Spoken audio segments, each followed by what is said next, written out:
Welcome all my job seekers out there. So if you're in a situation at the moment where you're constantly job searching and you're finding that no matter how many applications you're sending, you just don't seem to be getting called for an interview, then you've come to the right place, because I'm going to be sharing with you the 5 most common mistakes that you're making that's stopping you from getting an interview, and how to overcome it in order to almost double or triple your chances of getting interviews and finally getting that dream job of yours. So stay tuned. Before I get started, please subscribe to my page for weekly interview tips on how to land your dream job. Let's go.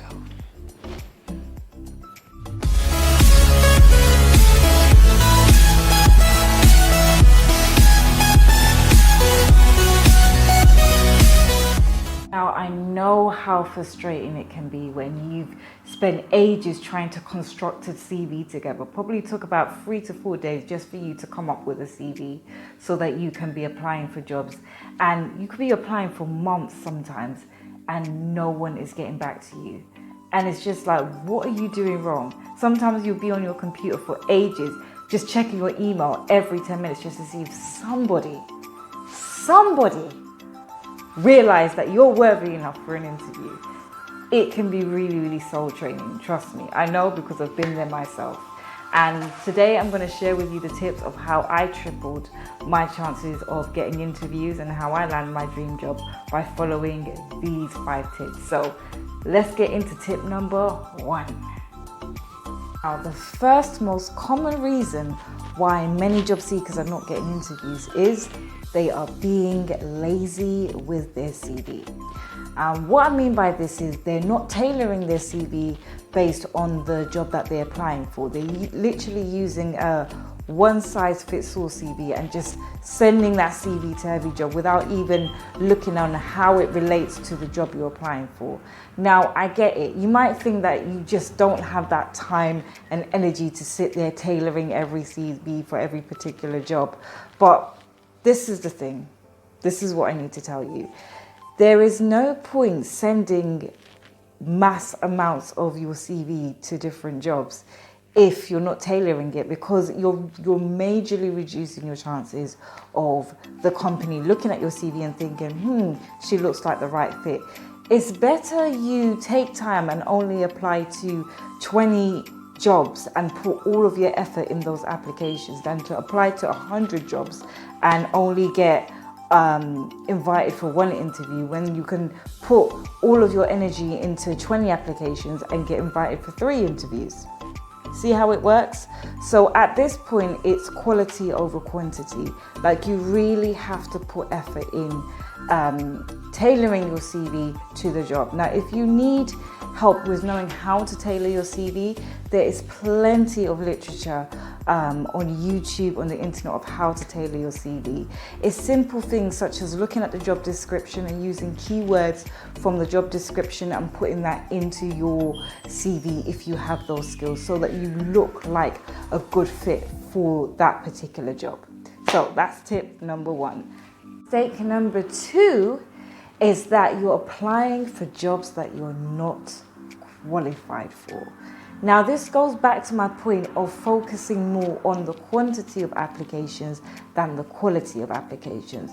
So what happens with many job seekers is they get to the point where they get so frustrated that they're not getting called for any interviews that they start doubling the amount of applications that they do. So they keep sending out their CV to so many job boards to just really increase their chances of getting a job, that they're not even looking at the job description properly now to see if it's even something they're qualified to do.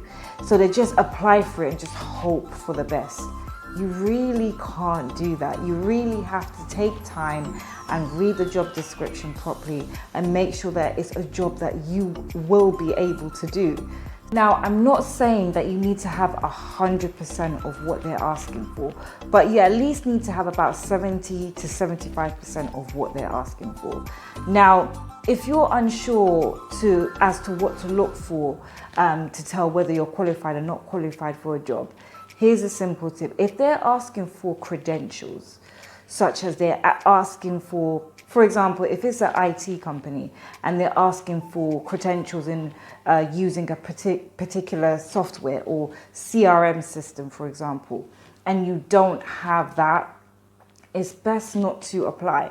However, if it's more soft skills such as personable skills such as interpersonal skills or adaptability or problem solving, these are skills that you can gain on the job, so you can apply for those jobs. But if it's like concrete qualifications that they're saying is a must, you must have these, not desired, must, essential, and you don't have it, don't apply, because honestly you're wasting time that you could have been using to apply for a job that is more suited to you. So definitely bear that in mind and make sure that you read the job description properly. Reason number 3, which is probably the most common reason, is you're not selling yourself effectively on your CV. Your CV is not doing you any justice. It looks very dull and there's nothing that stands out to the recruiter to pick you for an interview. So one of the reasons to improve this is really look at the words that you're using in your CV. Now, I usually find very commonly with job seekers is in their roles and responsibilities section, they're really downplaying themselves based on how they're structuring their sentences. So, for example, in the roles and responsibilities, they're almost making it sound like these are duties that they were asked to do by their manager. You don't want to make it sound like that. You want to make it sound like this was your job and you took initiative. So rather than saying something like responsible for managing a group of people, say led a group of people. See how powerful the word led sounds than a word saying responsible for leading. It just makes you sound like you were in control of this job. You know how to handle this job properly. So use words such as led, grew, conducted, things like this. These kind of words you need to use to really give that CV that impact. The number 4, which might sound really obvious, but it actually isn't, is you're not applying for enough jobs. A lot of job seekers think that if they apply for about 4 or 5 jobs in a week, that they should get an interview from at least one. It doesn't work like that. You have to apply for a lot of jobs before you can start getting an inflow of interviews. That's just how it works. So you really need to be applying until you start getting interviews. Usually I would say apply to about 10 to 20 jobs a day. I know it sounds a lot.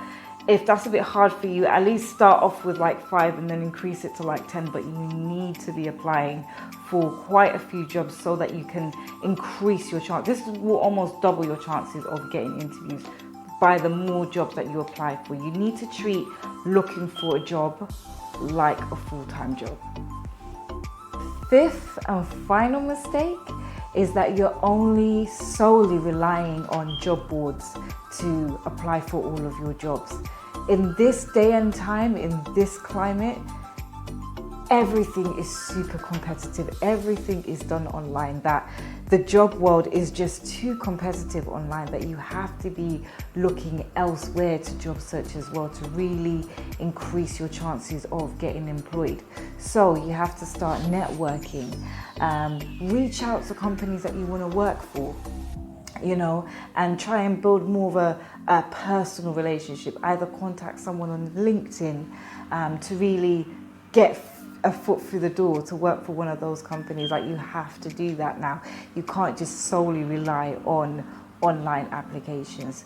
Now, if you follow all of those 5 tips, you'll be in a much better position to be getting interviews coming through. In fact, I almost guarantee you will start getting more interviews. So just try those tips and let me know how it goes. Now, you better not be watching all my videos and not subscribing. Make sure you press the subscribe button for more weekly videos on how to pass the interview and land your dream job. Take care.